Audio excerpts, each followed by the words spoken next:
Helper sa Kayuran ng Nyug sinaksak ng kanyang amo. Ay, hala, bakit? Nagtalo sila dahil sa pambubuso. Detalye ng balita mula kay Jimmy Angay-Angay, RH32. Jimmy, good morning. Isang helper ng Kayuran ng Nyug ay pinagsasaksak ng kaniyang amo matapos ang mainit na pagtatalo. Kinilala ng PNP ang biktima si alias Lon 20 anyos utility worker ng Lisa sa Coconut Milk Station sa lungsod ng Tacloban.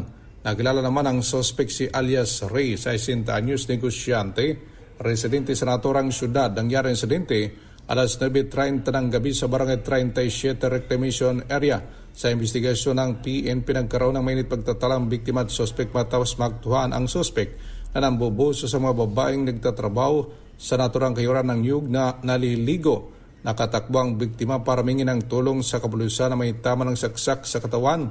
Inabol pa ng suspect at agad naman naaresto ang naturang suspect ng kapulisan. Ang biktima ay tinagpo sa ospital para malapatan ng kaukulang lunas. Wala dito sa DYVL Action Radio Tacloban, ito si RH32 Jimmy Angay-Angay para sa DZRH.